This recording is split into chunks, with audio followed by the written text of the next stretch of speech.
morning, everybody. Whether you're on the East Coast, West Coast, or around the world, this is Coast to Coast. Got everybody in the house because it's just the two of us. What's up, buddy? Hey. And then there was just baseball. Yeah, I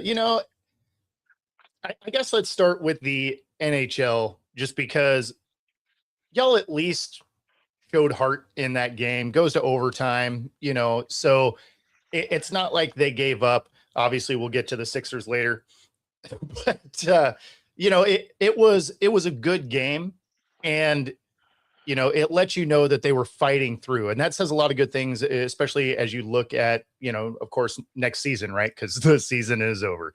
So Exactly. It's Philadelphia is a tough place to play.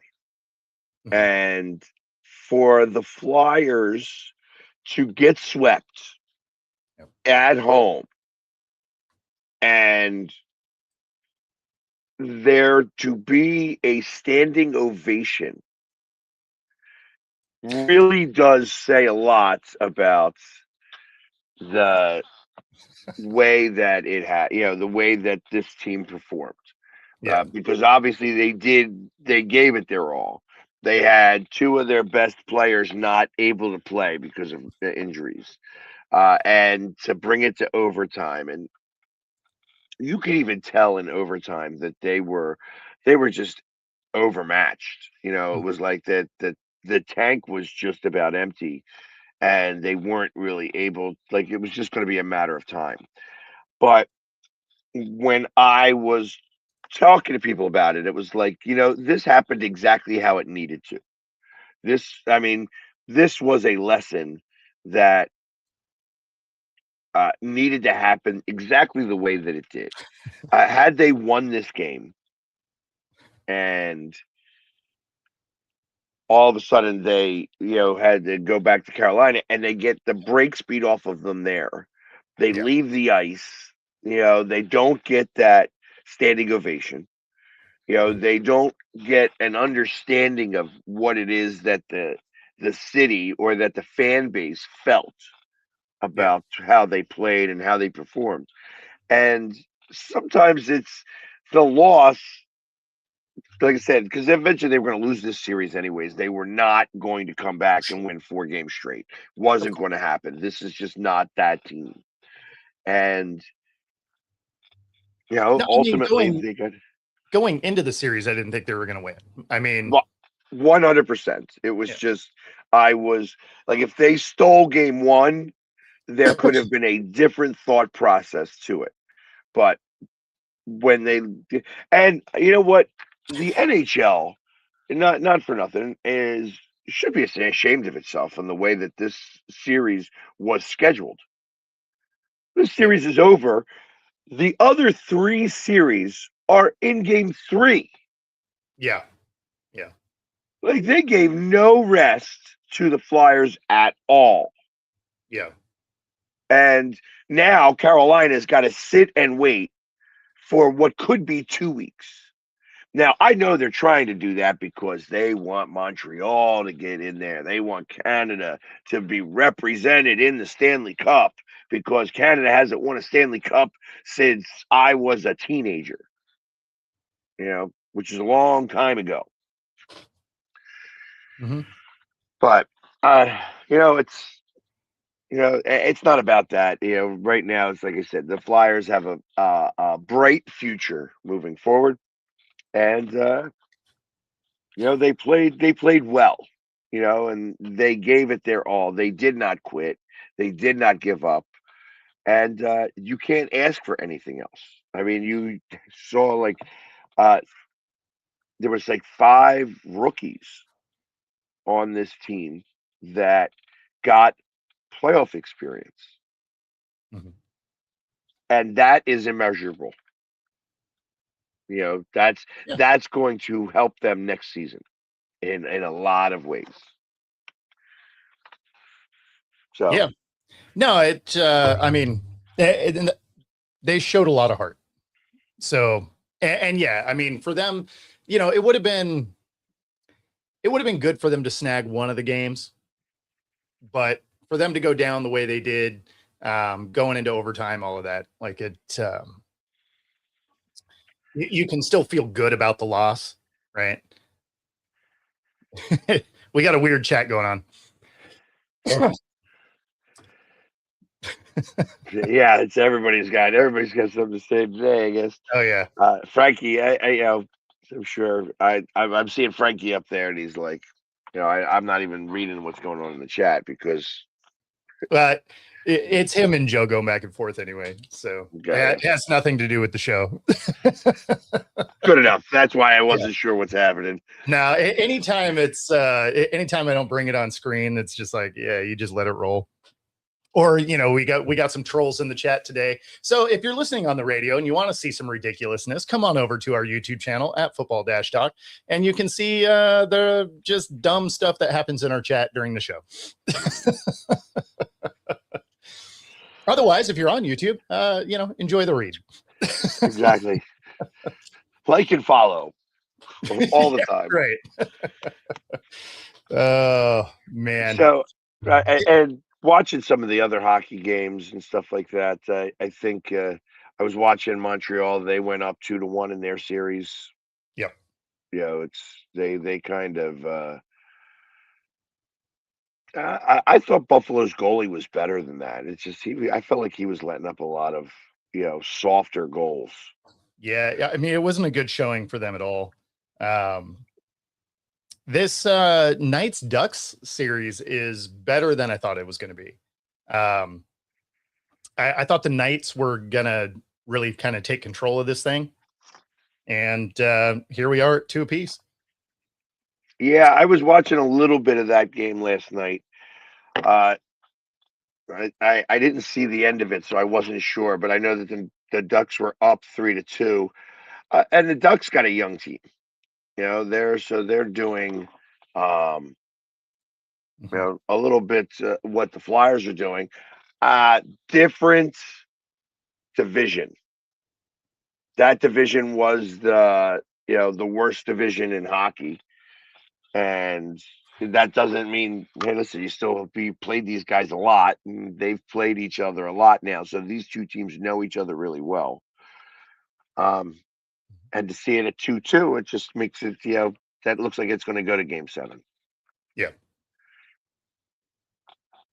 Yeah, and I agree with you, Brian. It's underrated. It's that's been a good series. So that schedule doesn't come out until Thursday, Frankie. We're going to talk about that. Only the international games come out on Wednesday. Yeah, the full schedule, and then of course some of the primetime games get leaked as early as today, right? So the opening Sunday night game is Giants Cowboys. That was released earlier today, and so I always find it funny because they slowly like leak parts out before they drop the whole schedule on Thursday, and then there's always like a couple of leaks that are totally wrong. Oh, I've seen 3 or 4 different already that, this is the Eagles schedule, and I'm like, there ain't no chance that's a schedule because I know something that nobody else does that I'm not allowed to report. So yeah, I don't see that being a thing, Frankie. Just because we do have the Patriots on our schedule, I'd be surprised if they don't open the season with that.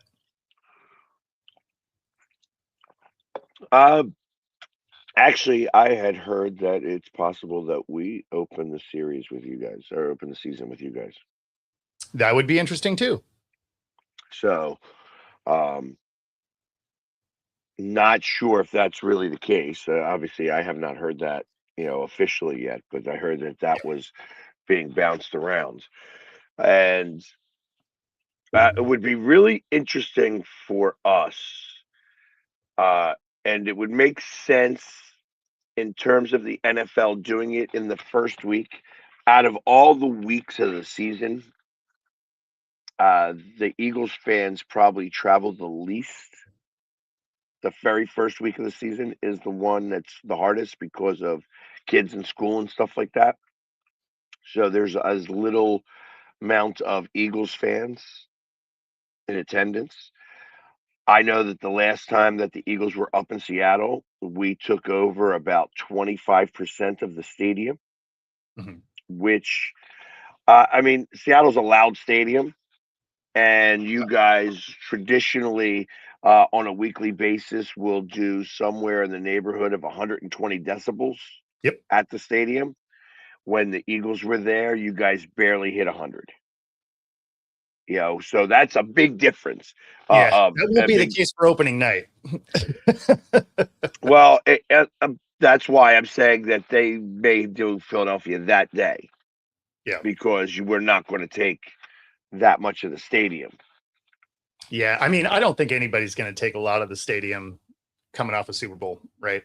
You retain most of your players, you come off a Super Bowl. Opening night, there's probably not going to be a lot of season ticket holders getting rid of their tickets. Like they're probably going to that. Right. So we'll see. Like I said, I know that the Philadelphia fan base does travel pretty well, and my expectation is that any other week it would be 25% of the stadium. That's about normal on what Eagles fans take up, Mhm. and it doesn't matter where we go.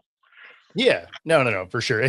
I like that Erwin, who's usually our resident troll on the show, pretty calm compared to the other ones. Yeah. They're pretty obsessed with your hair, which is funny.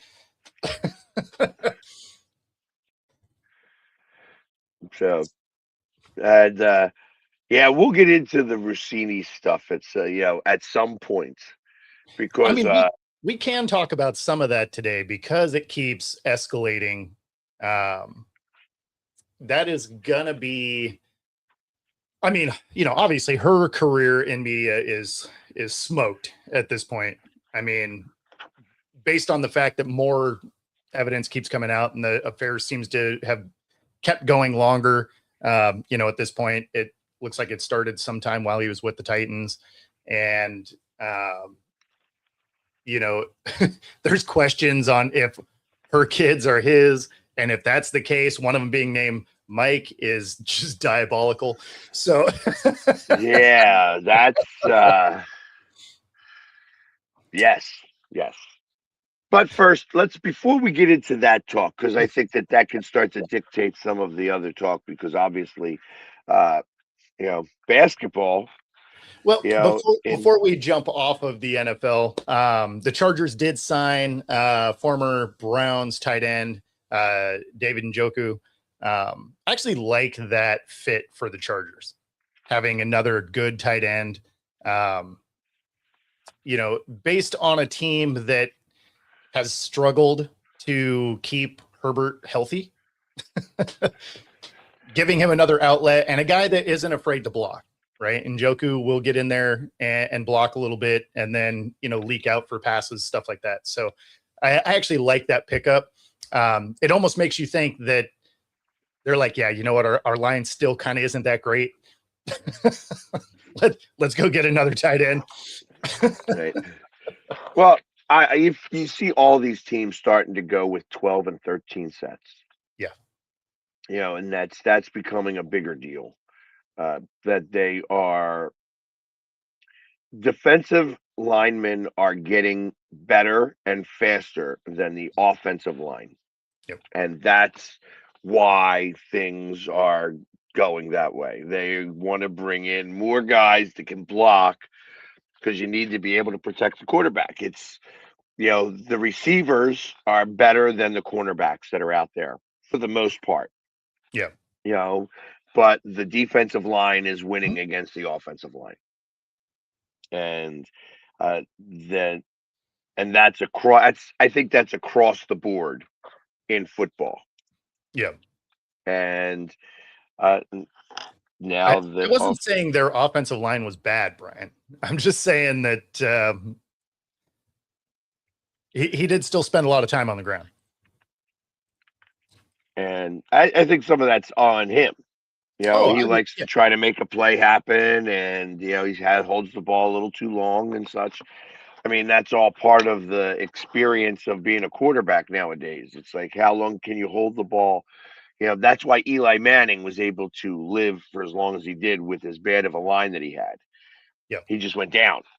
Yep. He's just like, yep. Oh, you're getting close to me. I'm down. Yep. We'll start again next play. Well, and he was not afraid to throw the ball away, right? Like that was one of those things. It's like, okay, I'm not necessarily going to make a bad decision here. I'm just going to chuck it. And right. I kind of wish more quarterbacks would do some of that. We had Russell Wilson forever, right? Where he would extend plays that was awesome, but he would take a lot of sacks because he also wouldn't throw the ball. Right. Carson Wentz had the same problem. And still does, actually. He's a good enough quarterback that he's been on 7 different teams in 7 years, but he's not able to stay with any one team because of the fact that he can't be a starting quarterback because he holds the ball too long. Well, and he's not as elusive as he once was. So, correct. So if you're going to hold the ball, you still got to have that speed. If you don't have that speed, you better start throwing the ball away. Yes. Yeah. I agree. I agree. It's hard for a young QB. When a veteran can't do it, that's a problem.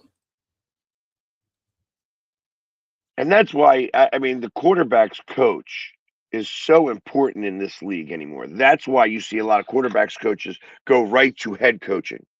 They don't have to become coordinators. Yeah. You've seen a lot of that jump happen a lot. Even Andy Reid was in that same boat, back in the day.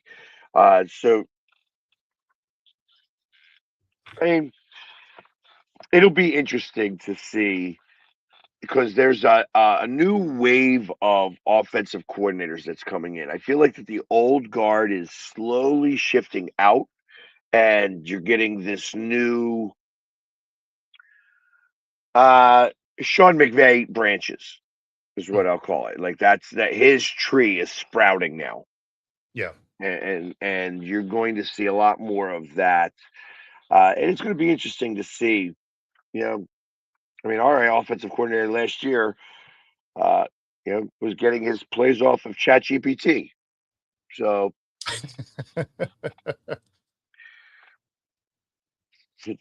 that's kind of funny to me, actually.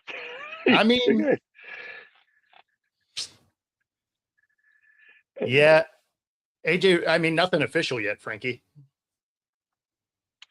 You have 3 more weeks, literally. In 21 days,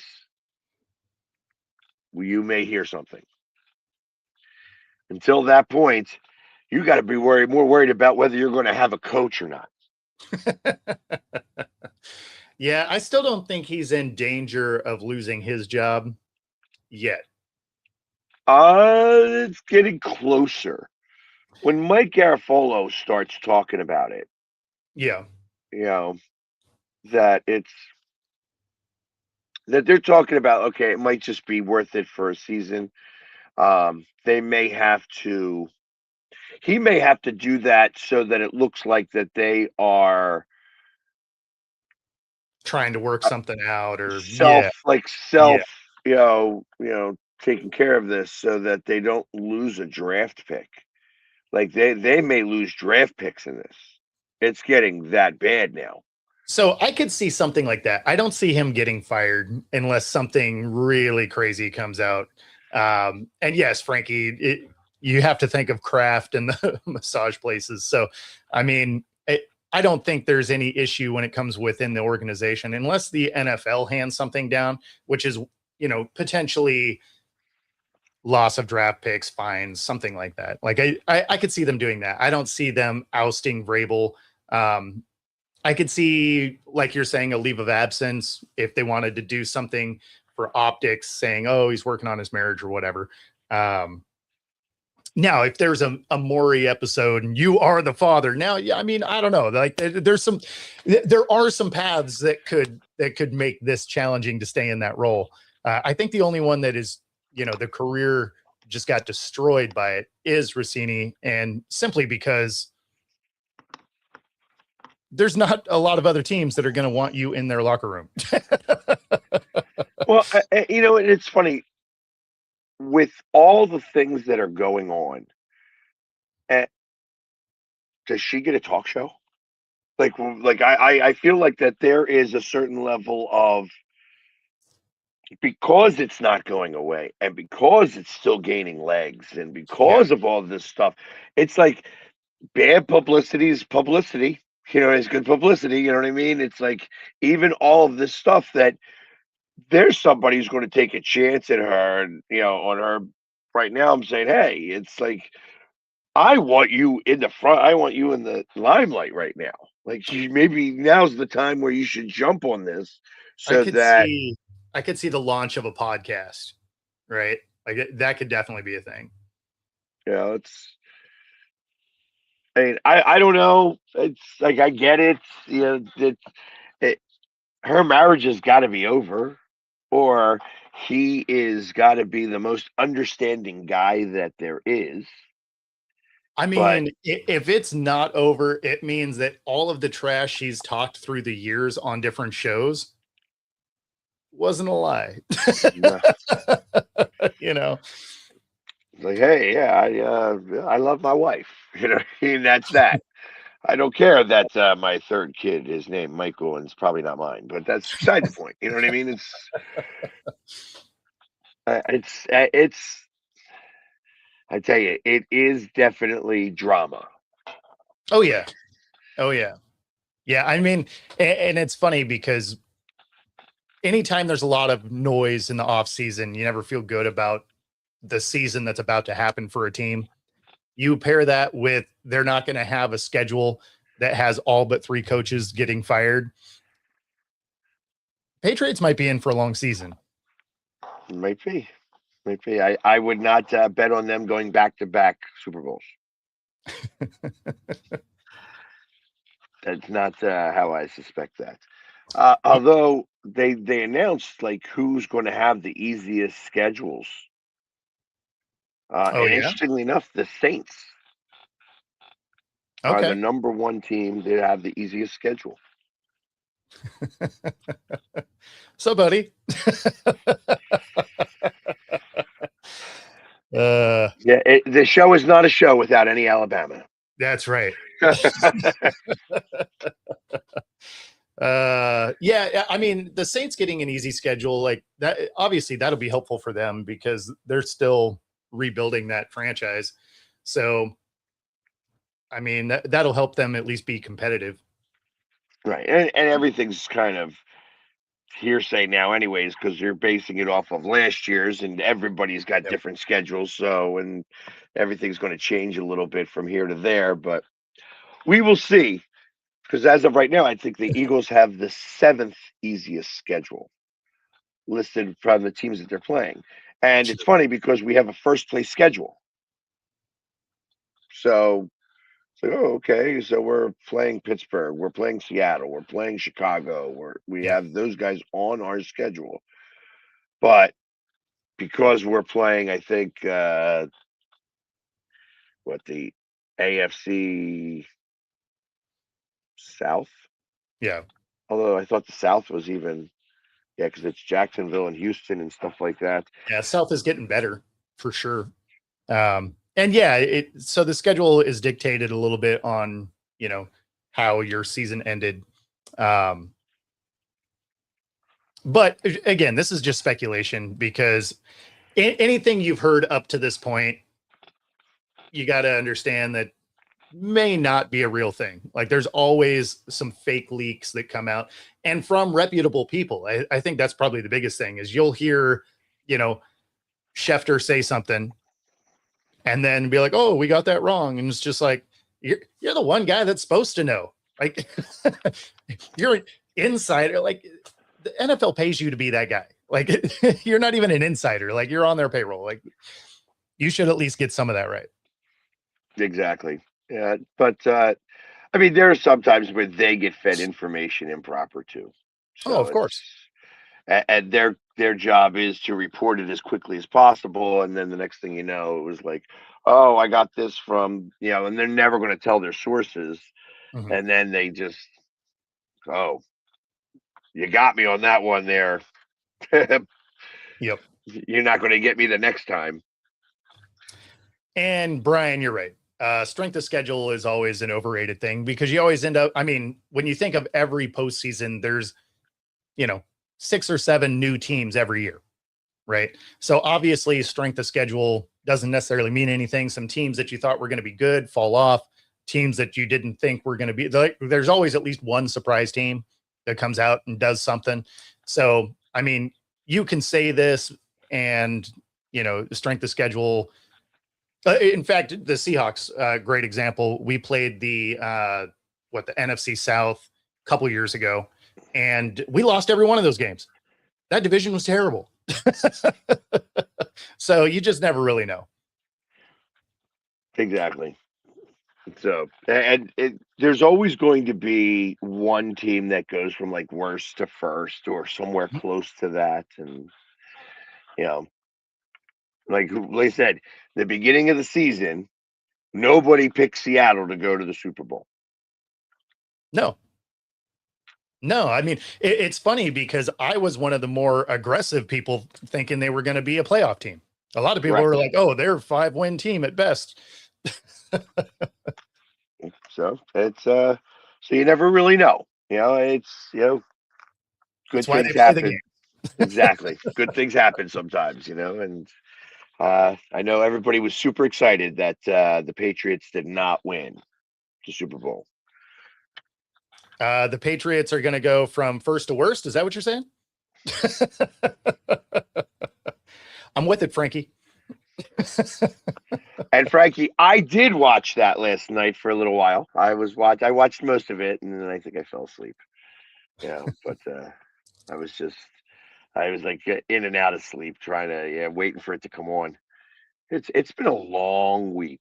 It was a long week, just with all the sports, and I know that we're talking football right now, but well, we can transfer over to some basketball. That's basically all the news that was happening in the NFL at the moment, anyway.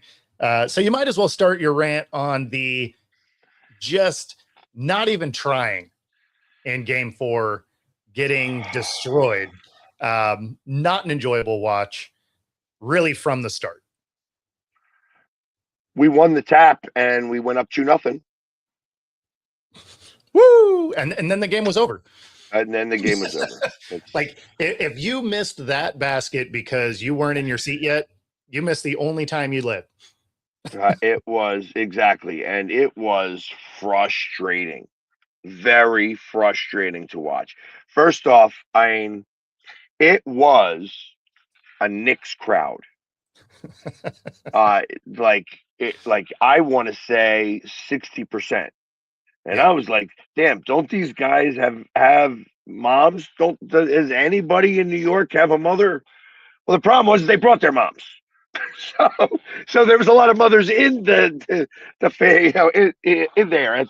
I know that I was in a suite and there were 4 moms, that brought their kids and stuff like that. And it was all Knicks fans, like all Knicks fans.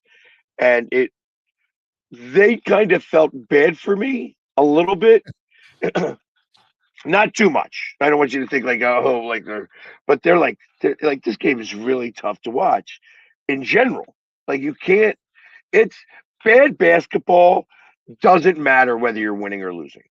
Yeah. If it's a bad basketball game, it's whatever. And the Sixers quit way early. I mean, they were down by 20 in the first half. And,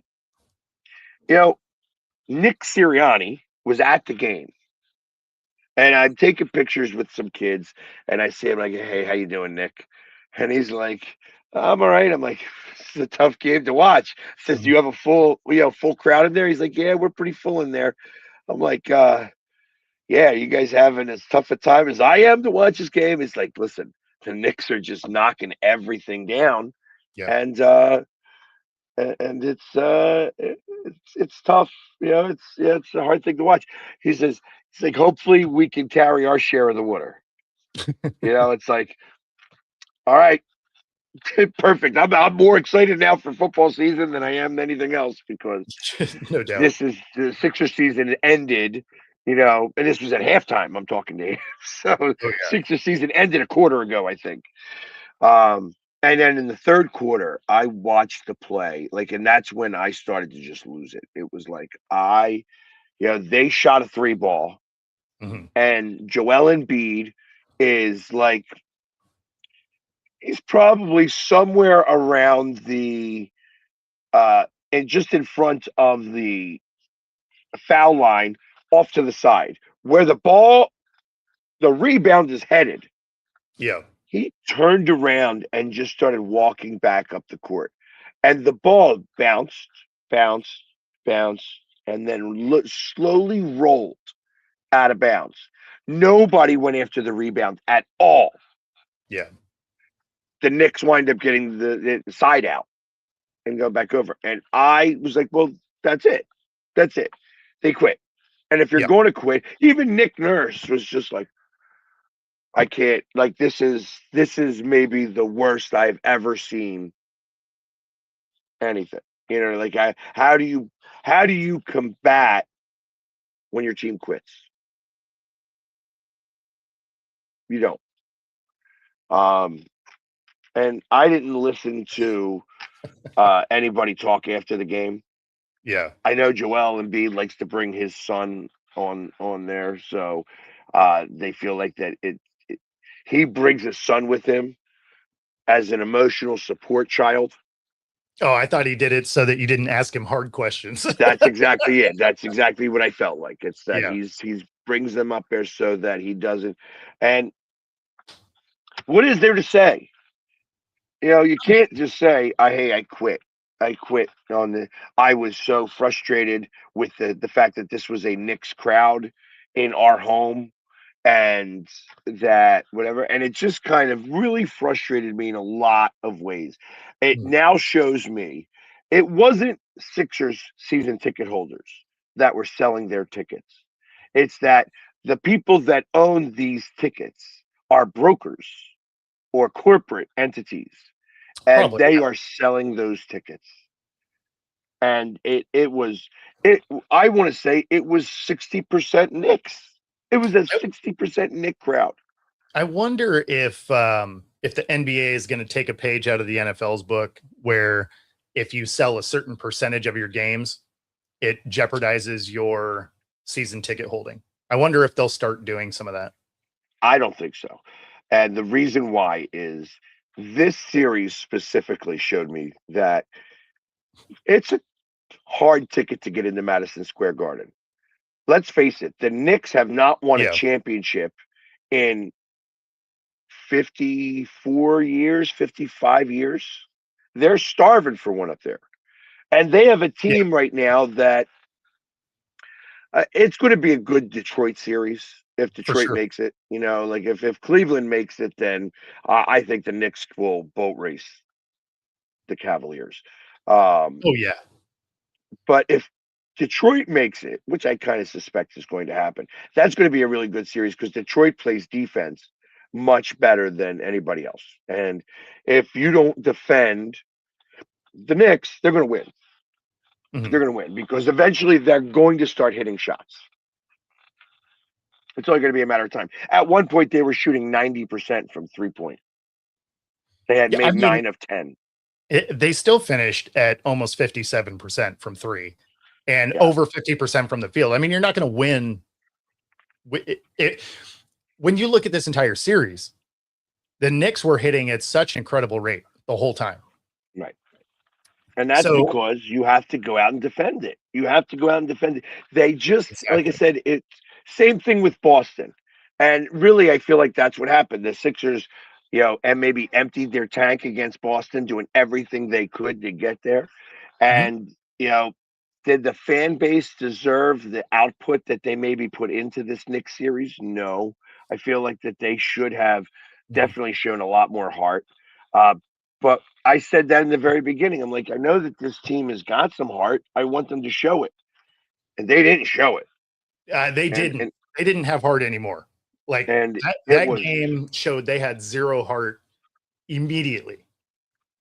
And it was like I said, I don't leave games early.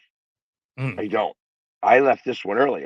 There was no way I was going to be trolled in my own house. You know what I mean? And especially after that effort. That effort is really what I'm like. Listen, if this team's not going to work, if I'm working harder than the team, then I've got a problem with that. And they don't deserve my fandom. And Yeah. that's kind of how I felt about it. I don't dislike some of the players. I mean, I think that Maxi is great. I feel like that he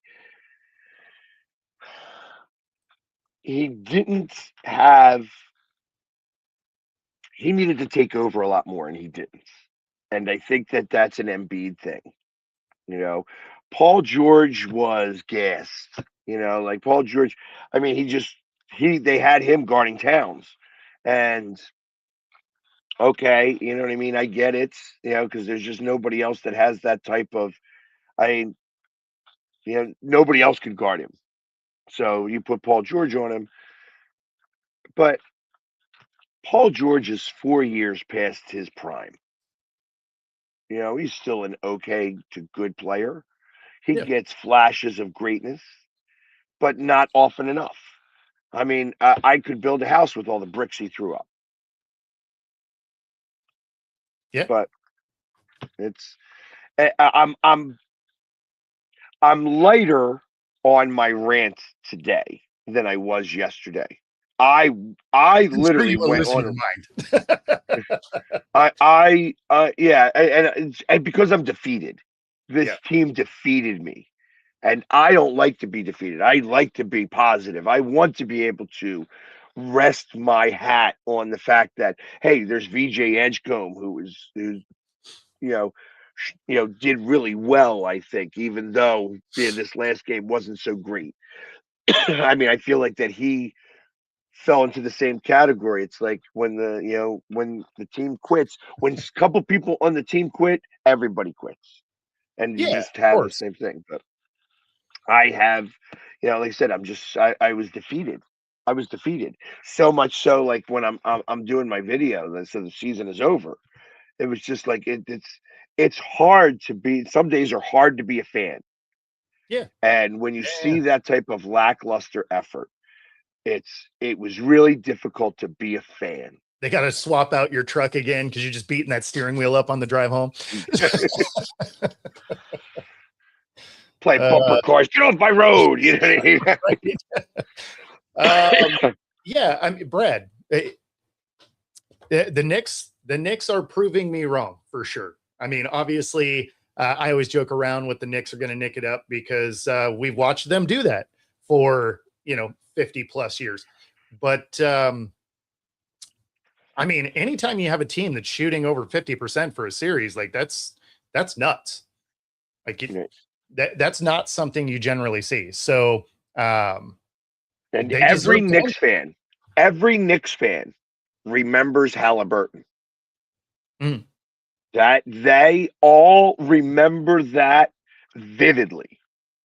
Up by 11 points with a minute and 12 seconds to go. Like they took me through the whole sequence. That they were still like Knicks fans were, they knew they won this game in the first half, but still were nervous about it because that was the demise of the Knicks, and that they gave up an 11-point lead in less, a little over a minute and 15 seconds, just about. And they went through that whole thing. So, and every Knicks fan was telling me about, like, hey, we still are hurting after losing to the Pacers. Yeah. So they want to go to the finals. That is a going to be a tough ticket to get in New York. Mm-hmm. And yeah, Brian, it was a lack of defense. Like they didn't play defense. Anytime a team is shooting 50% or better, the defense is terrible. Like, yeah, like you said, there were too many wide open looks, and then yep. where they could sit there and nobody was going out after them. Like, oh, you guys, you found the open guy. All right, we're just going to let him shoot. And then, like, there would be 3 Sixers under the basket, and the Knicks would have 2 guys, and the Knicks would win the rebound, the offensive rebounds. I mean, it was like that. Where another sequence where they got 5 offensive rebounds in the same sequence. Yeah, and Cam, we're not worried about the Phillies or the Phillies, the 76ers losing. It's the way they lost that is the problem. Yeah, and listen, I get it. You know what I mean? We did beat Boston, and they did the things to be able to beat Boston, but to have them lose the way they did, like again, they put up all their fights in game 2. Yep, and then mailed it in. And that's what I felt like. It was like that they were disheartened because of the Knicks, that the Knicks fan base showed up in our stadium, in our arena. I You know mean, what I mean? when you are in garbage time putting up points to pull within 30, the effort wasn't there. Exactly. And it's, again, when you look at how the fan base reacted to the Flyers being swept, and then the fan base reacting to the Sixers being swept, it's 2 different, Sure. way different in terms of how. First off, they couldn't be in the arena. I know all the Sixers fans left. It was 100% Knicks fan base. Yeah. And left in the arena at the end of that game. There's, like I said, because I ran out of it. Like I was Yeah, just, well, I I'm mean, just not. Everybody hit the exit, like the heart of that team. Like, they're just like, yeah, we're out of here. We're ready for Cancun. Whereas the Flyers, I mean, they were fighting to the very end. So that was a very different ending to a sweep. In fact, they're at the Phillies game. I went to the Phillies game for a little while beforehand. They're at the Phillies game, and they got a good ovation when they showed them on the screen. Mm-hmm. Like it's like that's the fan base isn't going to react that way if they were to go to a Phillies game for the Sixers. They're just not going to. It's going to be a smattering of boos. So I think they deserve it a little bit.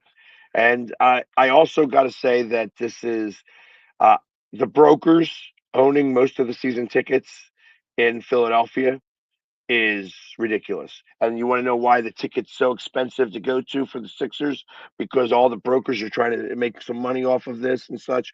The reason why that they were able to sell it to New York people and the ticket prices were so ungodly high is because it was cheaper for the Knicks fans to come drive down to Philly and buy a ticket here than it is to get a ticket at Madison Square Garden. The brokers all knew that.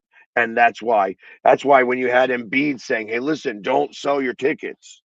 Don't sell your tickets." Well, guess what? That's all they do is sell their tickets. Yeah. And Exactly. that's what it is. So it's like they're not real season ticket holders. They're all brokers. And it's all about the money. It's all about the money. And I'm a little unhappy about Sixers ownership at the moment. Yeah, I'm with that. And as fast as that game was over, they were definitely using email because it was instantaneous.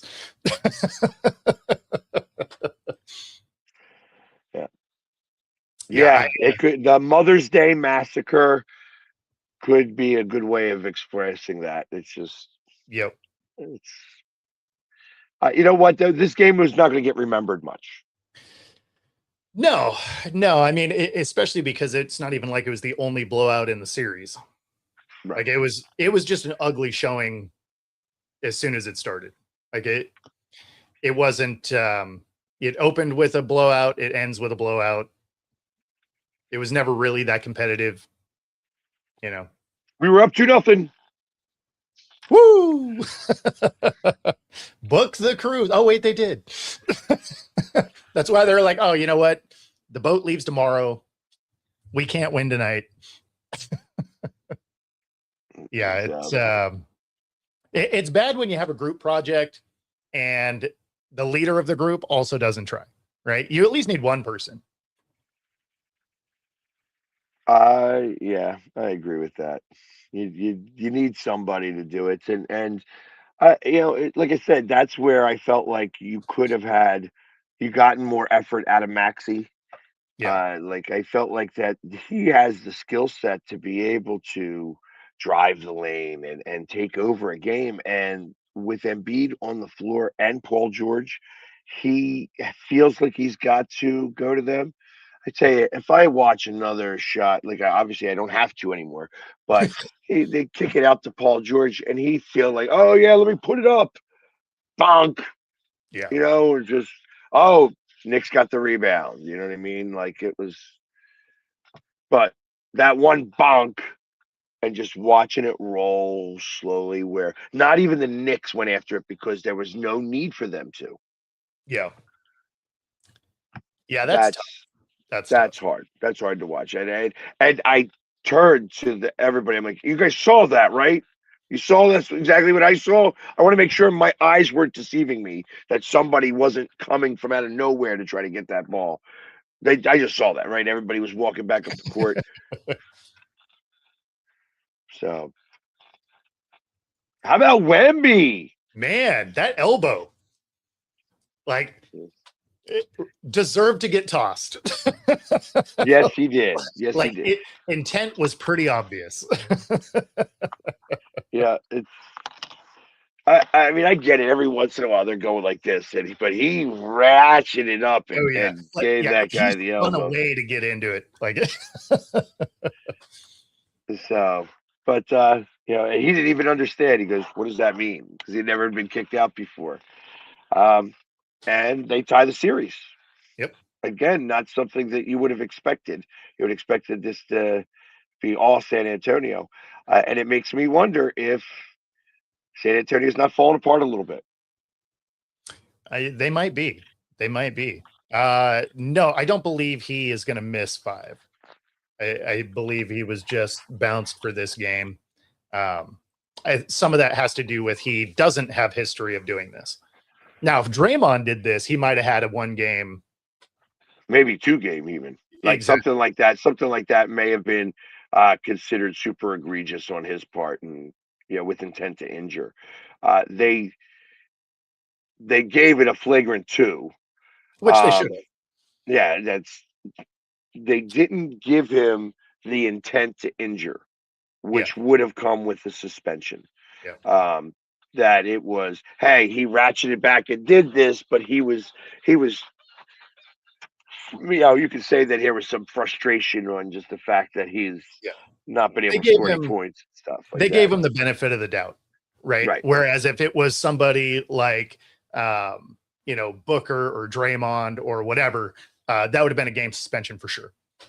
right. Right? Same So action, could have looked identical, but because of the history those guys have and the lack of history Wemby has, that plays a role. right. So Yeah, I think would have he been out will for be the there rest of for the game series, 2. pretty much. So Instead, Draymond is at the roast last night of yeah, Kevin Hart. I didn't end up watching any of that, but I imagine it was probably pretty great. It was kind of funny. I listen, Tom Brady coming out there and telling jokes. Oh yeah? It opened up with Tom Brady. How was that? I mean, It makes it sense. wasn't bad actually. It's like, oh, how about that? He's a little funny, I mean, it just a makes little sense funny. that he would have been there since Kevin Hart was the host for his. So Right. But it was Shane Gillis was the host, and I love Shane. Shane's a okay, great dude. I can see that. I do think OKC closes this thing out. Yeah, the Lakers get swept. Again, it's and I what I do hope is that they have a better showing than the Sixers. However, that series has happened very similar to the way the Sixers series has, and it Yeah. makes me wonder if you're going to see any effort from the Lakers tonight. We'll see Frankie on here tomorrow saying, "Yeah, No, I mean, he said further up that they probably are getting swept. Right. So, and it's going to be, it's a shame because the fan base, the Laker fan base, doesn't deserve that either. Yeah.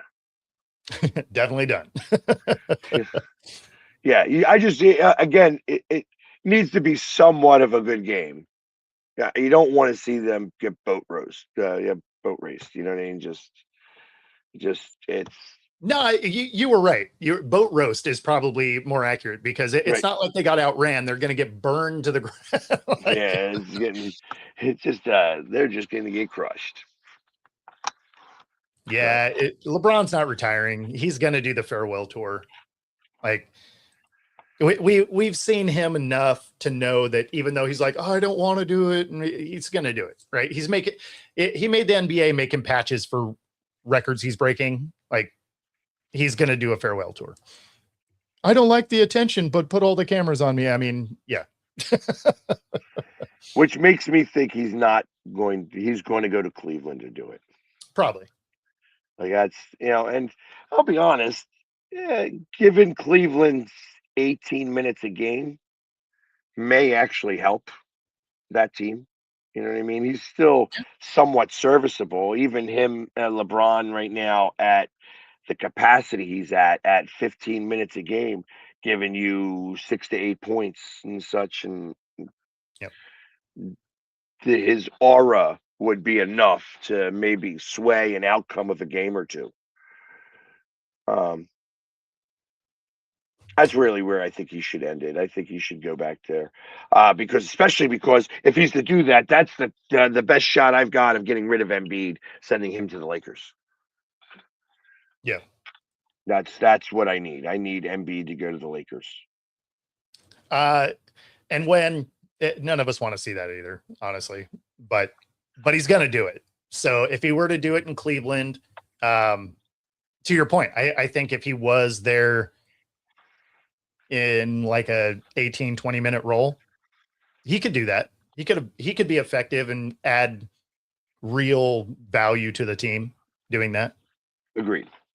And thinking about it right now, even like they could use him right now at an 18-minute role, like a 15 to 18-minute role. It might actually make Harden a better player, as funny as that sounds. Not having to be the guy. Well, forcing Harden to not take shots. Now you're making Harden have to pass it away sometimes. And that's where I kind of feel like. Now, you could see both banned by Harden and banned by LeBron in that same thing, but yeah. Hey, listen, Giannis. he's not going to go to France. Sorry. Like I said, I think that there is a possibility that the Lakers could grab him. Yeah.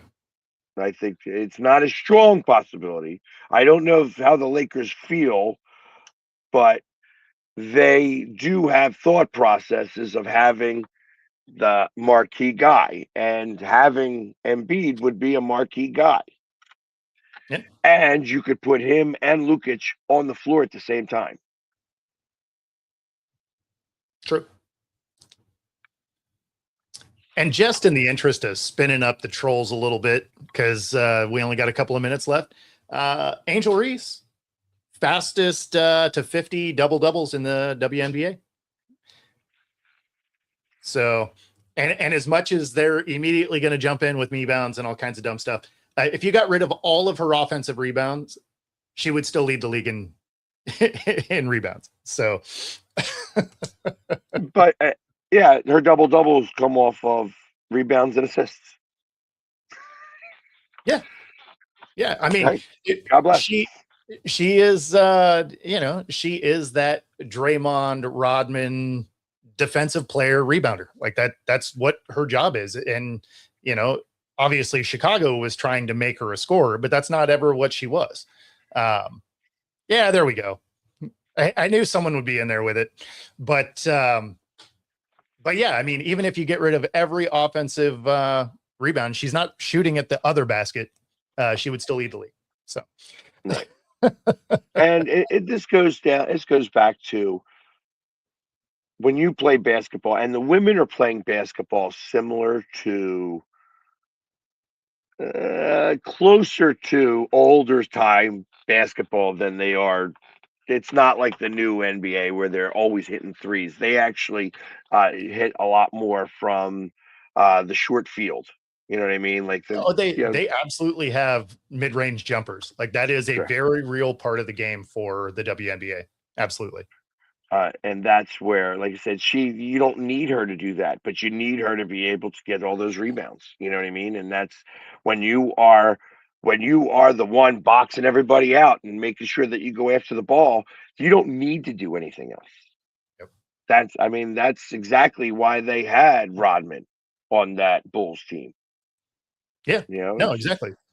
What do you average? Like 2 or 4 points a game? I mean, because they didn't need him to shoot. I mean, it just is what it is. Yeah, no, it's and of course the WNBA just got going, right? We're just a couple of games in. Storm collect their first win with their new coach, and really just a new era of Storm basketball overall with all the new faces. Getting the win yesterday in Connecticut. Before that team gets dispatched to Houston. So just a lot going on in the WNBA, only being 2 games in. Got you. And as of right now, it's still going to be Liberty versus the Aces, I assume. Yes. Yeah. I mean, both those teams basically brought everybody back, and the rest of the league really had a lot of turmoil. So those 2 teams are your presumptive favorites. We'll see what some of these young teams can do, though. I'm really kind of, based on the effort that we've watched out of the Storm, I'm encouraged with what they could be, but they're so young that I think that they're going to be a bubble team. Like they might just get the playoffs or might just miss. But one of the things that you're watching from this team, albeit a short sample size, is you're seeing a lot of drive to get rebounds, and that's something we just didn't see last year. We were always losing the rebound battle, and as young as this team is, they are flying around. What they don't have in experience, they are absolutely making up for in effort. And I like a high effort team. And Frankie, yes, they think that comes in 2030. They're building the new arena now. They started the construction on the new arena as we speak in Philly, and that will house a WNBA team. Mm-hmm.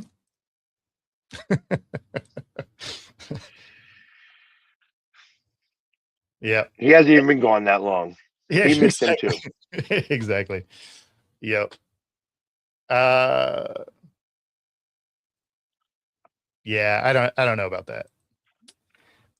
It'll be good for that team. Connecticut has trouble filling that stadium, so it'll be good when they move down to Houston. Obviously, it's bringing a storied franchise back. The only thing that's interesting is I'm surprised there isn't an investigation as to why they're moving to Houston when Boston was offering more money, and not like a little bit. Reportedly about $50 million more. I feel like that's a significant number. Also, Connecticut had a offer that was similar to Boston's. So they took the cheaper of those offers to go back to Houston. Thought that was a little bit of a surprise. Yeah. Well, and that being said, we got to get out of here quick before we get thrown off the radio. Exactly. And if you're listening to the radio, we do have some smooth jazz headed your way right here on 97.3 ICU radio. And if you are listening on every other platform, be sure to like and subscribe. Otherwise, we'll see you tomorrow. Take it easy, everybody. Peace.